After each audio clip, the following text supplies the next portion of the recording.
कि मान लो मुझे मेरे से कोई बार-बार पैसे माँग रहा है और मुझे पता है कि मेरा अमाउंट आने वाला है 1 महीने बाद या 2 महीने बाद, तो मैं क्या करूँगा उसको 1 महीने या 2 महीने आगे का चेक दे दूँगा कि यार अभी तो मेरे पास अमाउंट नहीं है, आप 1 महीने या 2 महीने आगे का चेक ले लो।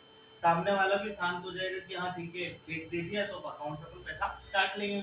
और क्या होता है मान लो अगर मैंने चेक दे दिया और सामने वाले ने चेक लगाया, तो चेक बाउंस हो जाएगा। इसमें रिकॉर्ड किसका खराब होगा? मेरा होगा। आगे से मुझे लोन मिलने में थोड़ी प्रॉब्लम आएगी क्योंकि सिबिल स्कोर बहुत डायरेक्ट डाउन होता है जैसे ही आपका चेक बाउंस होता है। 100 के लगभग का स्कोर 100 टू 150 ऐसा कुछ रिकॉर्ड है, तो उतना आपका डाउन हो जाता है सिबिल स्कोर पहला, तो आपको लोन लेने में प्रॉब्लम आ सकती है। सेकंड प्रॉब्लम ये आती है कि सामने वाला आप पे केस कर सकता है अगर आपने टाइम पे पैसा नहीं दिया तो। आपने 1 महीने का बोला, 1 महीने में उसने चेक लगाया, फिर 15 दिन का और टाइम आपको देगा वो, और उसके बाद भी नहीं हुआ तो फिर वो कोर्ट ये एडवोकेट के थ्रू नोटिस पहुंचाएगा। नोटिस पे भी अपने टाइम पे नहीं पहुंचाया तो फिर आपको कोर्ट जाके फिर वो आपके एफआईआर होगी और वो सारी चीजें चलेगी। तो उसके लिए ये होता है पोस्ट डेटेड चेक, जिसमें मैं आगे की डेट का चेक दूंगा। तो आगे की डेट का चेक देंगे तब तक आपके आपके अकाउंट में पैसा आना चाहिए, आ जाना चाहिए। तो अपन क्या करेंगे, अपने अकाउंट में तो होगा पैसा, अपन क्या करेंगे अभी पोस्ट डेटेड चेक देना सीखेंगे। पोस्ट डेटेड मतलब आगे की डेट का चेक। उसके लिए आपको चलना है बैंकिंग पे। यहाँ पर पहले समझ लो, एंट्री तो वाउचर में ही करना है अपने को। यहाँ पर पहले कंट्रोल प्लस टी, इसकी देखो डेट का ध्यान रखना। अभी डेट क्या चल रही, करंट डेट अपनी 1 अप्रैल। यहाँ पे F2 करके इसको चेंज कर लो, 1 मई कर लो, 1/5/2010। ठीक है, अब आ जाओ वाउचर में। यहाँ पे कंट्रोल टी प्रेस करो पोस्ट डेटेड के लिए, ये लिखा हुआ आ जाएगा यहाँ पर पोस्ट डेटेड। इसको देना है पोस्ट डेटेड चेक, अपन देते हैं यहाँ पर राहुल को दे देते हैं। कितने का देना है? 1 लाख रुपए। उसके बाद यहाँ पर अपनी बैंक SBI का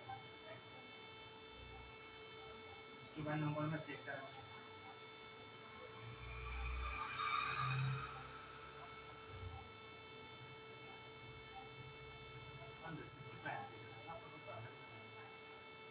चेक अपन दे रहे हैं तो ये पेमेंट में एंट्री होगी और यहाँ पे CR है।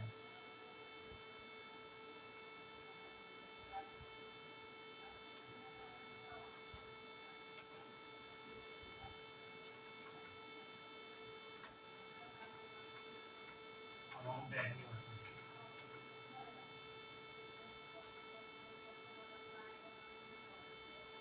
कंट्रोल टी, देखो अभी पोस्ट डेटेड नहीं हुआ है, कंट्रोल टी कर देते हैं पहले। अभी यहाँ पर check number instrument number automatic आएगा क्योंकि आप दे रहे हो और आपके पास का जो रिकॉर्ड है वो सिस्टम में पहले से लिखा हुआ है। आपने चेक नंबर पहले से सिस्टम को बता रखा। अब यहाँ पर इंस्ट्रूमेंट डेट और यहाँ PDC डेट होती है। इंस्ट्रूमेंट डेट मतलब आपने चेक पर क्या डेट लिखी है? चेक पर मैंने डेट लिखी है 1/5/2010। PDC इशू डेट कब इशू किया है? 1/4/2010। देखो ये आप कब दे रहे हो पोस्ट डेटेड चेक? मैं दे रहा हूँ 1 अप्रैल 2010 में, लेकिन यहाँ पे इंस्ट्रूमेंट डेट चेक पे क्या डेट आपने लिखी? चेक पे डेट लिखी मैंने 1 मई 2010 और यहाँ पर एंटर कर दो। कुछ नोट आपको डालना है, कुछ भी PDC पोस्ट डेटेड चेक का, तो वो डाल दो, एंटर करके इसको आगे करोगे।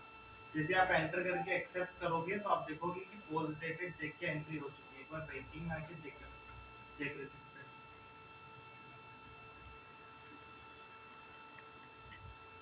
देखो ये यहाँ पे साइड में लिखा है पोस्ट डेटेड चेक 1। अब यहाँ से बाहर होते पोस्ट डेटेड समरी चेक करेंगे तो इसको मिल जाएगा ये रहा 1 लाख रुपए। देखा कौन सा मंथ में दिया है हमने? मई वाले में।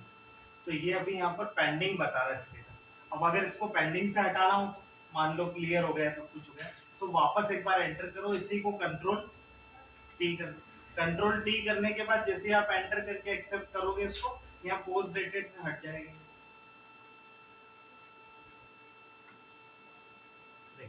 अब पोस्ट डेटेड समरी में आपको कोई भी पोस्ट डेटेड चेक देखने के लिए नहीं मिलेगा। फिर से एक बार बता रहा हूँ, ध्यान से देखना। आपने डेट क्या करना है आपको? 1 मई 2010।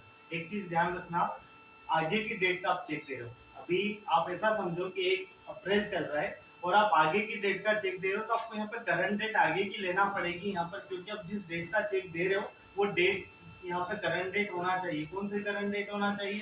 1 मई। अभी चल रहा है 1 अप्रैल, लेकिन मुझे देना है 1 मई का है, लेकिन रिकॉर्ड तो वहाँ पे शो हो जाएगा, तो अपने को देना कौन सा है? 1 मई।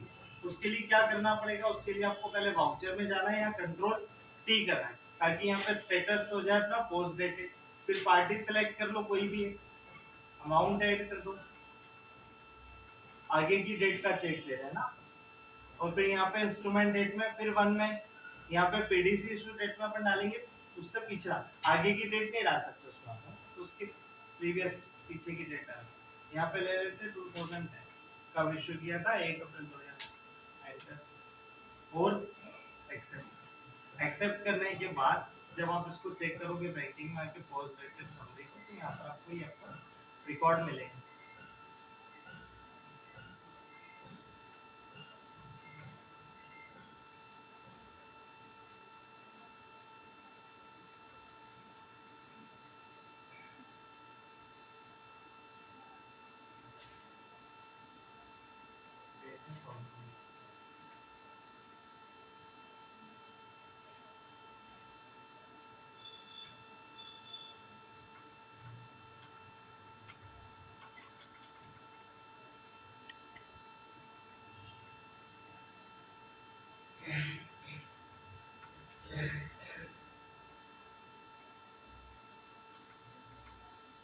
ये रहा पोस्ट डेटेड समरी, मैं मंथ का है, एंटर करूँ या आगे, अभी स्टेटस पेंडिंग ही बता रहे हैं, जब तक आप क्लियर नहीं करोगे तब तक पेंडिंग बताएगा। एंटर करके एक बार कंट्रोल टी कर देना। अगर पोस्ट डेटेड समरी से आपको हटाना है, चेक क्लियर हो जाए, चेक दे दिया है, तो कंट्रोल टी करके इसको आप हटा सकते हो, वापस ये पहले जैसा हो जाएगा। और एंटर करके एक्सेप्ट कर देना, तो पोस्ट डेटेड में कोई भी चेक नहीं दिखेगा आपको। पोस्ट डेटेड चेक दे दिया तो आपको रिकॉर्ड चेक कर सकते हो कि कौन से मंथ का है, उस मंथ में आपको अकाउंट मेंटेन करके रखना पड़ेगा। क्लियर? आगे की डेट का चेक देते हो, उसकी स्टेप से एंट्री होती है, आप लोग कर लो। और फिर जब